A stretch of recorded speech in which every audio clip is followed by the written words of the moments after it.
posted a question on Facebook, can black people be racist? And there were a lot of people saying, well, yeah, black people can be racist. Yeah, no. This one time, this black person said this to me. And then I hopped on there and I said, no, racism belongs to white people. We've created... It's true. I do. I am the CEO of racism right now. That's me. That is me. It belongs to... I'm the CEO of racisms.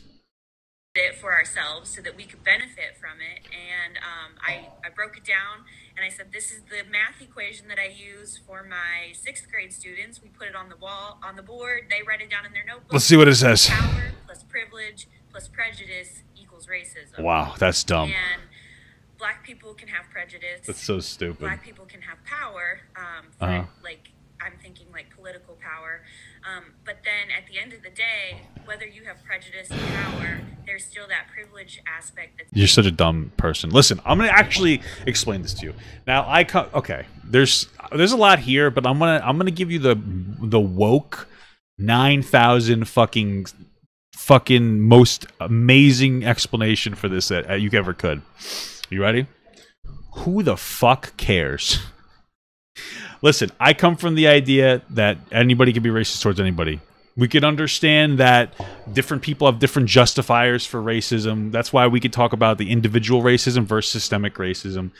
The thing is, though, that the sociology and anthropology perspective on racism they just merge the two into one because sociology and anthropology are the studies of society. And that's where this comes from.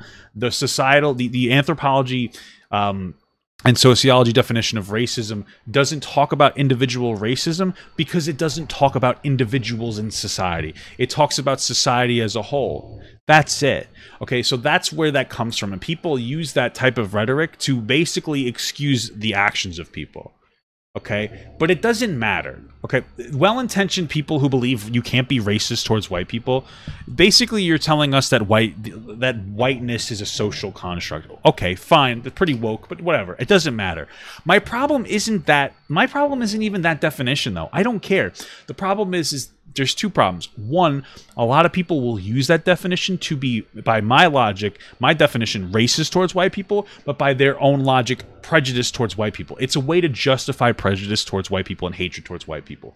Two, we don't gain anything in society by redefining racism. If you notice, it's very popular amongst a lot of more progressive, not even progressively, it's leftist ideology, not progressive ideology, leftist ideology, to come up with absolutely fucking stupid things like this to signal a win when there was no win. I want you to understand. Let's say that we do it. We as a society redefine racism so that white people can't be the victims of it. What about the black kid in the fucking ghetto? Does that kid benefit from the redefinition or the redefining of racism? Oh, no, he doesn't. So why are we doing it? It's so we get a performative win by privileged progressives of any skin color. They can feel like they got a win and stop caring about real issues. It's a lot easier to redefine the term racism than to try to implement real change and help people. Because a lot of leftists, and I'm specifically talking about far leftists, not like progressives, they are all or nothing kind of people. If you're not for the fucking revolution, then you're a loser, asshole, piece of shit, and you need to die. Okay? They don't believe in reasonable, slow change that could be massively impactful. Like solid wealth redistribution towards poor people that will actually pass because most of the country isn't black. So whether you like it or not, it's just not going to pass. They don't like that. They don't like that type of ideology. It has to be what their perfect system has to be in place, all or nothing. But if you help poor people, hot take, since black people are disproportionately poor, you're helping black people more than anybody else. Isn't that crazy? My point is, I understand that there are very deep issues that even I don't understand in the black community because I'm not black.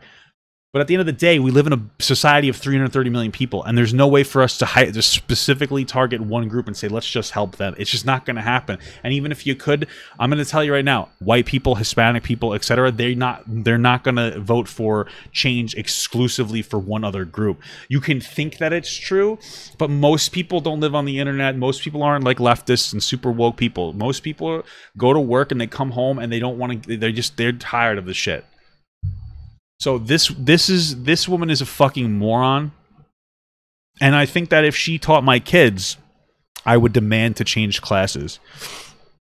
Because my kids don't need to be learning stupid fucking rhetoric that doesn't help black people.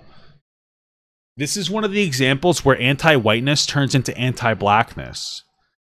It's so stupid. It's just a diversionary tactic, but it doesn't actually put power in the hands of black people, dude. And the way to do that is money. Yeah, white women. Am I right?